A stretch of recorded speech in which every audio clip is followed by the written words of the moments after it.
we're here to bring a new type of news show. New insights, new styles, and new topics every day. We are News Generation. Bringing news just for you. It's Tuesday, November 25th here in Seoul. I'm Lee Soo-jin, and this is News Generation. Joining us today is Q. Good to be here. Good to have you, and also Niles with us. Good morning. And both are here to speak on behalf of people in their 20s and 30s. So it's only the second day of the work week, but there's plenty happening on the diplomatic front. President Lee Jae-myung departed last Monday to kick off a four-nation tour across the Middle East and Africa, with stops in the UAE and Egypt, followed by a visit to Turkey. And in between those visits, he also attended the G20 summit, wrapping up a diplomatic push that stretched from the Gulf to North Africa and onward to South Africa before heading to Turkey to conclude the trip. So let me start with this, Kyun. What stood out to you the most from the visit so far? I would like to talk about President Lee's first stop in the UAE, because it did stand out to me the most. So basically, seeing a Korean flag on the exterior of Lotte Tower isn't something many Koreans see on a daily basis, let alone another country's flag. But the exterior of Burj Khalifa, the world's tallest building in Dubai, was lit up with the Taegukgi, Korea's national flag. Now, this welcome, according to the presidential office, was UAE's highest level of protocol and courtesy. And even the day before, the UAE also lit up several major buildings in the capital Abu Dhabi with Taegukgi-themed lights to express their welcome. And at the official welcome ceremony, large formations of guards on horseback and camels were lined up to greet President Lee and the First Lady Kim Hae-kyung. And an air show was staged above the presidential palace, drawing contrails in red and blue, also, of course, the symbolic colors of the Taegukgi. And an honor guard holding bamboo canes shouted cheers as they welcomed President Lee, while Emirati women in white traditional dress without hijabs swung their long hair from side to side. Now, this is a ceremony known as Al Ayyala, which is inscribed on UNESCO's Intangible Cultural Heritage List, and a traditional Emirati ritual performed to honor and welcome distinguished guests. So President Lee Jae-myung received an unusually high level of hospitality from the UAE, the kind typically reserved for only a handful of world leaders, which is why it was reported so widely in the Korean media as well. And when President Lee Jae-myung's aircraft entered the UAE airspace, he was greeted by a military escort of fighter jets, which is a rare diplomatic honor. And the ceremony that Kyun mentioned is also a traditional performance reserved for the UAE's most distinguished guests. And that's also noteworthy because the UAE performed the same ceremony for President Donald Trump during his state visit as well. So what's kind of stood out to you the most, Niall? Yeah, I mean, the scale that you guys are talking about is due to the fact that it's a state visit. On the other hand, while still great, the official visits are a little more simplified when it comes to protocol and procedures compared to the state visits. So gun salute ceremony that we saw is omitted, and official welcoming ceremony is held in a simpler manner at the airport. And instead of a presidential state dinner, it may be replaced with a luncheon or a more informal type of dinner. Now, the president's visit to Egypt was actually an official visit. And what stood out to me was that First Lady Kim Hae-kyung met with Egypt's First Lady Insitar el-Sisi at the presidential palace, and they toured the newly opened Grand Egyptian Museum together. I love the exchanges that they had because they exchanged gifts, which included the Korean National Museum souvenir, which are very highly sought after these days. I love that the First Lady's intention was to really spread the Korean food and talk about K-halal. Who knew the day would come we would talk about K-halal? This is really putting a strong effort into promoting Korean cuisine all over the world. Moving on to the state visit in Turkey, which is happening. This is actually the 75th year of Turkey's participation in the Korean War, so very meaningful. And the leaders have said to sign 3 MOUs, and it will boost Korea's roles in different areas such as the nuclear project and increase support in the Turkish-Korean War veterans, as well as development of future major road projects for Korean companies.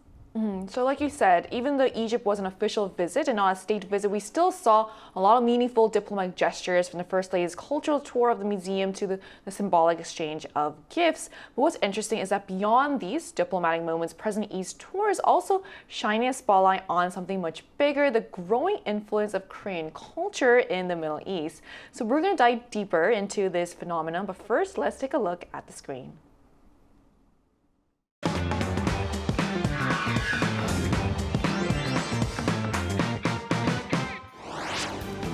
South Korean President Lee Jae-myung's four-nation tour has not only strengthened diplomatic and economic ties, it's also shown a spotlight on the growing influence of Korean culture across the Middle East.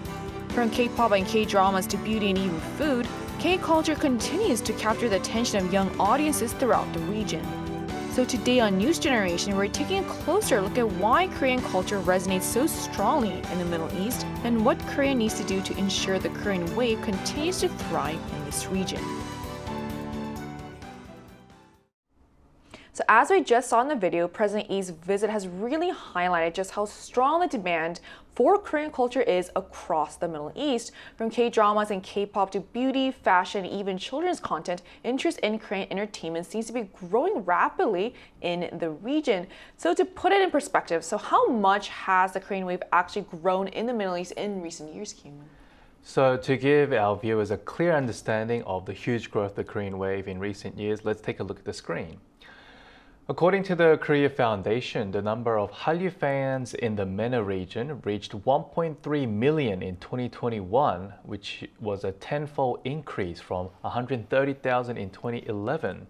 MENA is a region referring to the Middle East and North Africa, which includes the UAE and Egypt that we just talked about. Korean dramas played a big role in this growing popularity, ranging from relative recent series like The Squid Game and The Glory to older traditional historical drama hits such as 대장금 and 주몽. Now, children's content like the Baby Shark, created by Ping Pong Company, is also drawing attention there, which is not a surprise as the song is the most viewed YouTube video in history. More recently, the Middle East's largest OTT platform, Shahid, has been working on a deal to co-produce content with Korean media partners. Right, so all this really shows how powerful the Korean wave has become. The fact that both old classics and brand new dramas are popular at the same time is also pretty unique. And that Shahid partnership that you mentioned, the Middle East's biggest OTT, really signals how much local demand there is for Korean storytelling. And of course, it's not just dramas. K-culture in the Middle East goes far beyond TV content. So what about K-pop and other lifestyle trends? How influential have they become in the region, Niall? As somebody who grew up in the MENA region, Morocco is a part of the North Africa region in that I actually was an eyewitness to how this really developed. I saw 대장금 air in Arabic dubbed, and just from that into all these other genres of Korean dramas and K-pop, it's been really wonderful to see. And K-pop fandom is still very strong, and it's centered around Korean idols such as BTS and Blackpink. And BTS actually became the first foreign artist to ever hold a solo concert at King Fahd International Stadium in Riyadh, the capital of Saudi Arabia.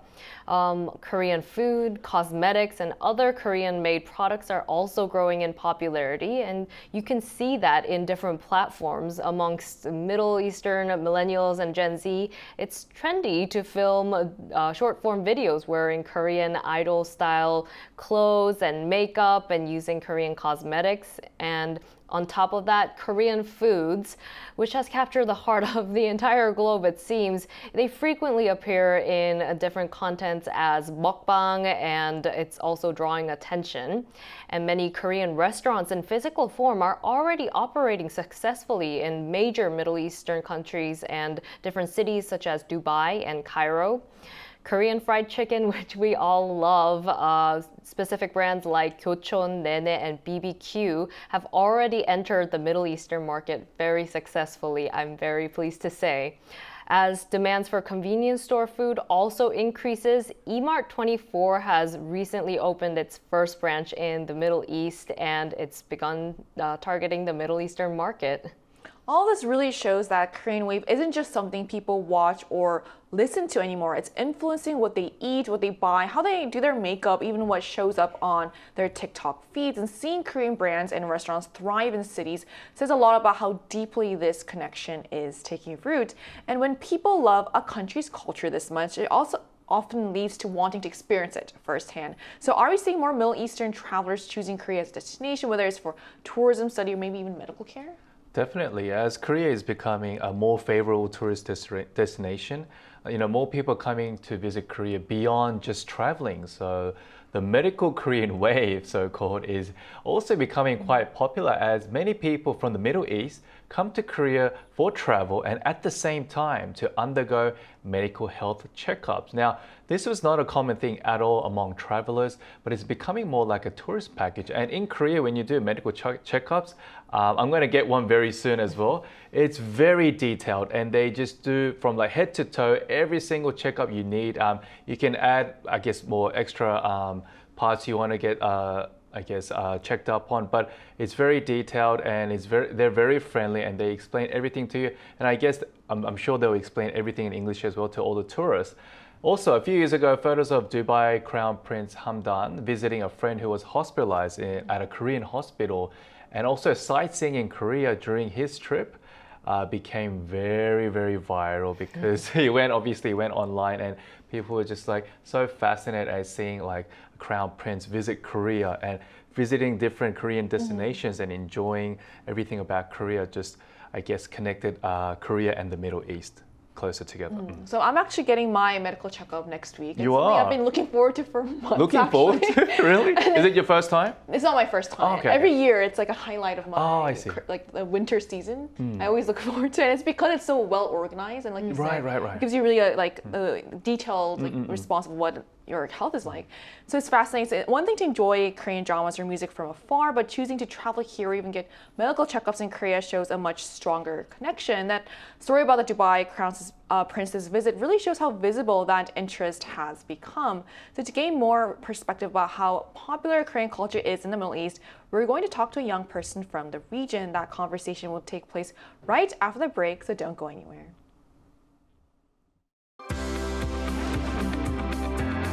NewsGen wants to hear from you.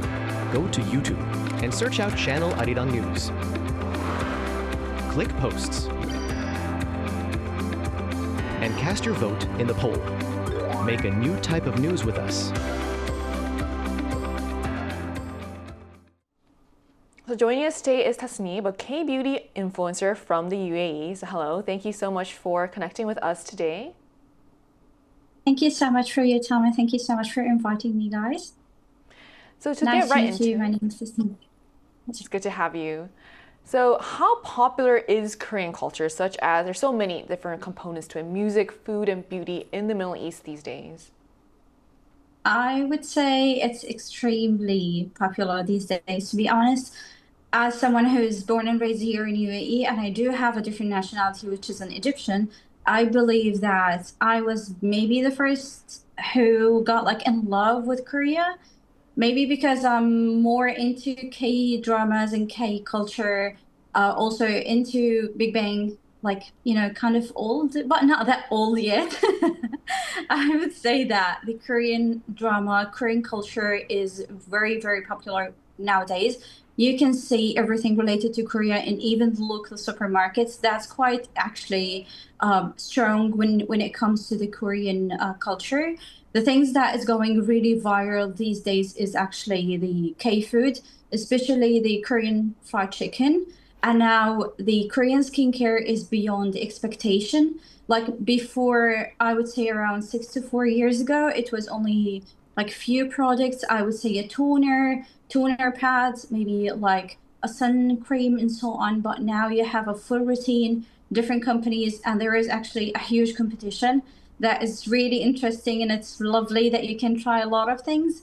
And as a girl, I would love to try a lot of things when it comes to makeup, especially the tints is beyond. I can't even expect like what the new products are coming next season. That's why I'm like really proud that I was the first, I would say, in love in Korea when it came to the Middle East around like 2011, 2010, and so on. Wow, thanks for sharing that. Well, what first got you interested in Korean culture on a personal level, and which part do you enjoy the most? Okay, so actually, this is a bit tricky because of my studies are as an architect. I did fall in love with the Hanuks. It was so beautiful that I didn't believe there was such a buildings in Korea, and it doesn't have that much like fame around it, to be honest, because we know that there are seven wonders all over the world, but we didn't know that Korea has a really beautiful wonder, which is the Hanok, and I would love people to know more in an architect way about it because it's really beautiful, guys. The architect of it, the colors, everything, and it has a harmony with like the nature. And I believe the people, especially in the winter, if they try to visit the Hanoks, they will fall in love with it. And I moved actually from the Hanoks to Korean food. I mean the kimchi jjigae, the takgalbi, the kennip kimchi is really good. I mean, the kennip kimchi, guys, you have to have your own stores here in UAE and sell it because I can eat that all the day. I don't need no rice. I only need the kennip kimchi. That's really good, like really, really savory. And I moved from the Korean food to Korean skincare and then the K dramas as well. It's really, really good. And like, it makes you feel like very comfort in a bad day, maybe. Like after work, when you go back home with a really good cold drink, you're gonna watch your K drama is the most perfect thing to end your day with. This is how I fell in love with Korea, and this is how I really got into the details of Korea so far. Wow, that's so. When you started talking about Big Bang earlier, I thought you were going to start with K-pop, but you really dove into Korean architecture, and I'm truly honored as a Korean for you to be talking about all these different areas of Korean culture. And so I guess my last question for you specifically is, are there any more types of Korean culture that you wish other people knew more about and deserves more recognition? To be honest, yes. I mean, like the architect part of Korea, especially nowadays, that you guys have a really amazing cafes, museums, and even galleries. Like, I would say that it's beyond like explanations for anyone. If I say to anyone that you have to visit the Hanoks, you have to visit the cafes in Korea, they would never expect me like they would never expect that it's really beautiful, but it's really, really beyond the words of explanations. So I would love people to go to Korea, especially visiting the places that I would say very beautiful exterior and interior, and then they can try the bakeries. I would say the bakeries in Korea has to go more viral, please, because it's really unfair that I can see it all over social media, but I can't try it. And the thing that I really, really want to see it more often here is the variety of kimchi that you guys have, but we don't have. This is really unfair that you have more kimchi than the ones we have here. This is a really thing that we would love to see here more in the supermarkets and in the local markets as well. All right, thank you so much for joining us today. I hope you'll be able to see those bakeries and cafes in person very soon. I hope so. Thank you so much for having me, and thank you so much, guys, for your time. Thank you. Thank you. Thank you. So we just spoke with a beauty influencer and architect from the UAE, and she told us that K-beauty isn't just a trend anymore, that, and among other things, has really become a lifestyle for many people there. But it's not just beauty that's capturing attention. Music, food, fashion, even everyday Korean products are all finding enthusiastic consumers across the Middle East. So Kyun, why do you think such a wide range of Korean culture is resonating so strongly in the region? So there is a sense of emotional connection between Korean and the Middle Eastern culture. So the first wave of Hallyu was mainly driven by historical dramas, and in these types of dramas, there are relatively few sexually explicit scenes or instances of revealing excessive skin. So they were more easily accepted in conservative Middle Eastern societies without much issue. Now with Western shows, however, all the erotic or graphic violent scenes were edited out beforehand. So the flow of the story usually got disrupted and it was really hard to follow. And lastly, the Confucian emphasis on loyalty and filial piety is very similar to the values that people in the Middle East pursue, like Koreans. So it's fascinating to hear how these cultural values align. The emphasis on respect, loyalty, and family is something both societies really connect with. And the fact that Korean dramas don't require the same level of censorship as many Western shows explains why they're easier for audiences there to enjoy without losing the storyline. But that cultural compatibility extends beyond media. So when we look at Korean products, food, cosmetics, what makes them so easy for consumers in the Middle East to embrace now? Yeah, I think the key is to make it approachable. And a lot of the products that we do sell in the Middle East, whether it be food or cosmetics, are actually entering the local market, and it complies with the halal standards, which is permissible or lawful by Islamic law. So this allows locals to really freely approach without any hesitation. And I think adding on top of like similarities, Korean spicy food, I mean, we know that Middle Easters, North Africa, we love all the spice, and I think it complies well with that as well. And Korean culture, as we mentioned, it feels familiar enough, but not too unfamiliar, that it's a really easy, comfortable way to join into a new culture and immerse yourself in it. So in a way, Korean culture is hitting this perfect balance. It feels fresh but not too foreign. It's something that people can easily connect with. But at the same time, when content travels globally, cultural sensitivity becomes even more important because a more loved Korean culture becomes a more responsibility there is on creators and production companies to portray other cultures accurately and respectfully. So with that in mind, Kyun, what do you think Korea needs to focus on for the Korean wave to continue succeeding in the Middle East?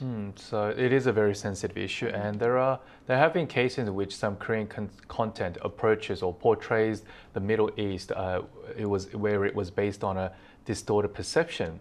Now, given how much Hallyu is loved in the region and beyond, content creators should be a bit more careful and aware and ensure that the depictions of the Middle East are grounded in understanding and respect for the local culture. So I think all exchanges need to be reciprocal, that mutually benefits each other in a very factual way. I agree. And that point about cultural understanding feels especially important now because as Korean content becomes more global, audiences are much more sensitive to how their culture is portrayed. But at the same time, even with all this interest, many fans in the Middle East still say they don't have enough access to Korean culture in their daily life. So that brings us to our next point, and to also wrap up our today's discussion today, what else needs to happen on the ground to meet this growing demand for Korean culture? Yeah, as you mentioned, that it's really important to respond appropriately to the growing demand for Hallyu, whether it be cultural sensitivity or media representation, but also just more chances for people to interact with Korean culture and get to know Korea more. And if they want to come study or visit Korea, for that connection to be easily maintainable to come to Korea and for that to be carried out. And yeah, I think it just needs to be more tours, more expos open, in not just in Korea, but outside of Korea as well. Well said. So it's clear that what's happening in the Middle East isn't just a trend. It's becoming a real cultural bridge. So Korean content, food, beauty, and even healthcare are opening new points of connection. Audiences there are responding with genuine enthusiasm. And as long as Korea continues to listen, learn, and create more opportunities for people to engage with its culture in a meaningful way, the Korean wave has plenty of room to grow, not just in popularity, but in depth and mutual understanding. So that brings us to the end of today's episode of News Generation. But News Gen will be back tomorrow at 10:30 a.m. Korea time with more stories and discussions. Big thanks to Kyun. Always a pleasure. 하면서 나요. No problem. And to our viewers, thank you so much for joining us, and we hope you have the best day. We are News Generation.